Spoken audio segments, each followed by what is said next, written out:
Mash Kyrielight comes off as tough, cold, and hard to approach.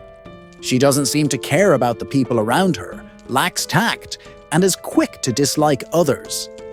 That's probably what most people think when they see her from a distance. Now, if you're thinking, wait, Mash isn't like that at all. She's kind, respectful, and always follows orders. You're not wrong either. Of course, we see Mash differently, because we're seeing her through Fujimaru's eyes. To him, Mash is sweet and respectful, and maybe even has a bit of a crush on him. Being close to her, it's easier to see her good side. Fujimaru doesn't even realize how others might see her. He just sees Mash as his adorable eggplant angel who keeps him sane. That's probably why Fujimaru and Mash almost never argue or criticize each other. Fujimaru doesn't think there's any need to, and Mash wouldn't dare scold her perfect senpai. But things get interesting when you look at Mash from someone else's perspective, someone who isn't Fujimaru, or part of her inner circle. You see, originally, Mash wasn't even supposed to have a personality. She was designed that way for the whole demi-servant experiment. But Roman encouraged her to start expressing her own opinions, which helped her develop her own sense of self. Because of her closed-off life, though, she can come across as a little harsh to people who don't really know her. To them, Mash might seem cold, blunt, easily angered, temperamental, or disliked, and not the easiest person to approach. This all comes up in the Camelot Prelude, by the way. It's where we learn that Mash never thought she'd ever have a senpai, because everyone in Chaldea was either some kind of genius or just super weird. If she were to have a senpai, she figured they'd have to be someone totally normal, average, but humane. So this might actually explain why Mash doesn't have any friends in Chaldea. Basically, until the player's master shows up, Mash never met anyone she thought was average enough to relate to. She was born around 2000, and by the start of the story, as mentioned in Solomon's intro, she's 17, meaning she spent the past 16 years with no friends because no one measured up in her eyes. What's funny is that this wasn't something she was taught or brainwashed into believing. Mash came up with this idea all on her own. No one told her to think this way.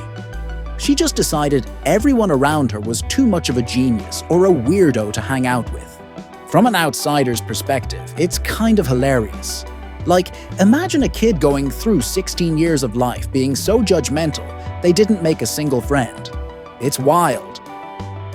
Even when you think about the cryptors in Chaldea, it's clear they were around Mash at some point.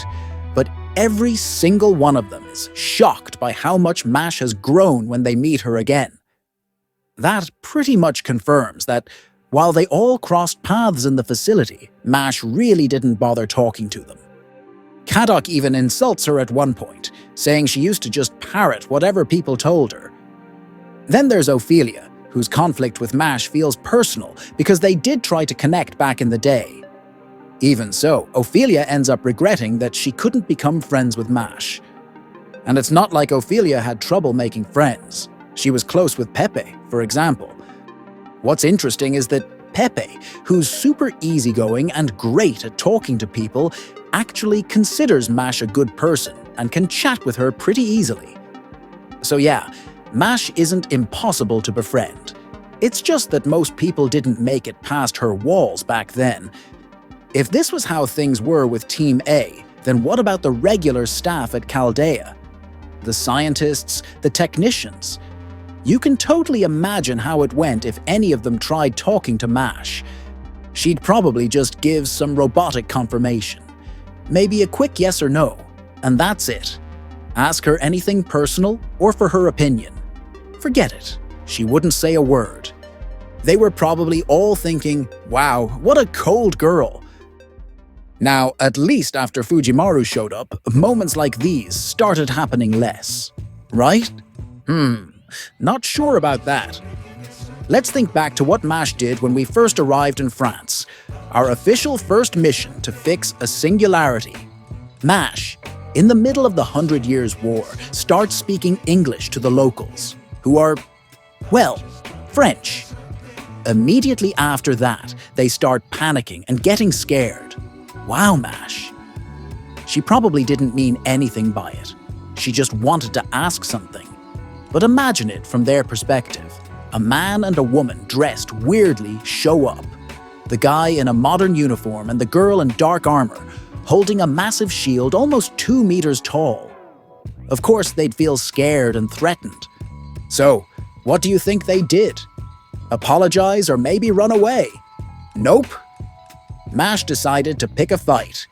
Even Dr. Roman, sitting back at command, was shocked because Mash kicked off her expedition by fighting elite soldiers, just because she spoke a foreign language and refused to apologize. And that's not all.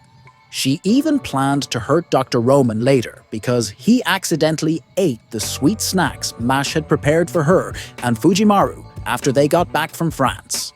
She didn't just get mad. She actually told Fujimaru to prep some backup energy for the attack, and straight up said this to Roman's face. Mash, what were you even doing? Speaking of Dr. Roman, Mash couldn't seem to stop being rude to the guy who basically raised her throughout the whole journey. She threatened him, mocked him, and was often sarcastic with him.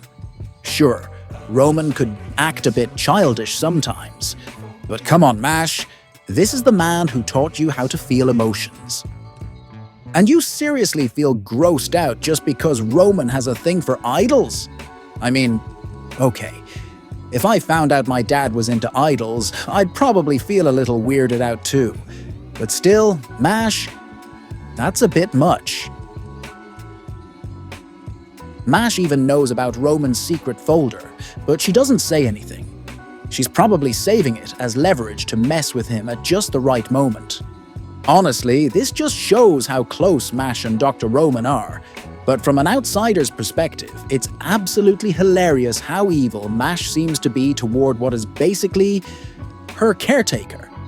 Mash's bad reputation outside her inner circle keeps building. There are so many examples of her actions or words across the singularities that seem downright weird or even awful for someone her age.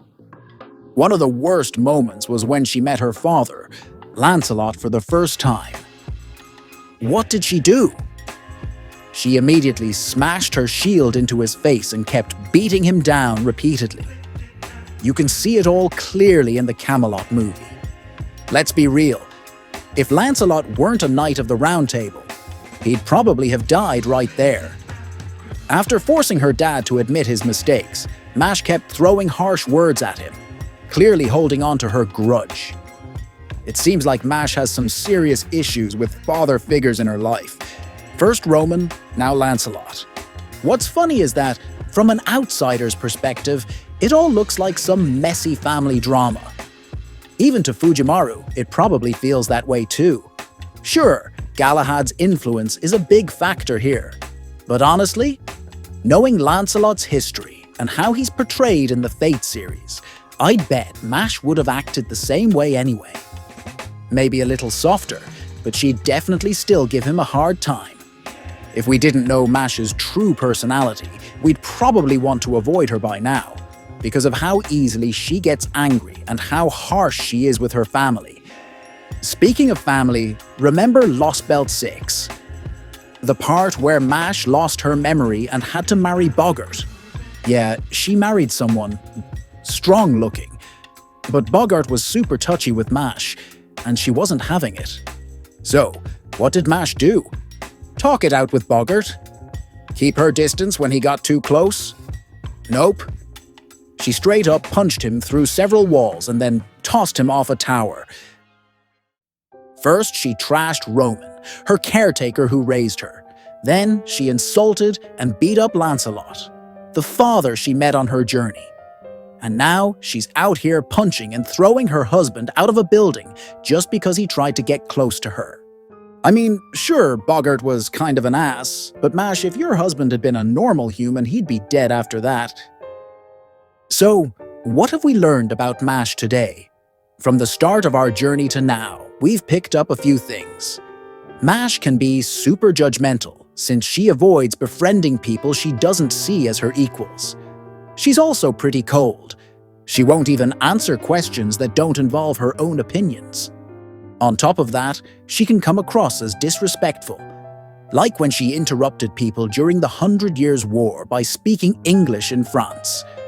She knew exactly what was going on but didn't apologize. Instead, she just started smashing people with her massive shield. And let's not forget her family issues. She doesn't get along with her family at all, and is always harsh with them, whether it's Roman, Lancelot, or even her so-called husband. Yeah, this might be how others see Mash. But to us, she's still the sweet girl who just needs to learn more about the world. This whole thing is just a joke, by the way. I just wanted to point out how ridiculously dense she is sometimes. Don't take it too seriously. Well, I said this was a joke, but actually, you guys interpret it yourself. What do you think of our Mash? Subscribe.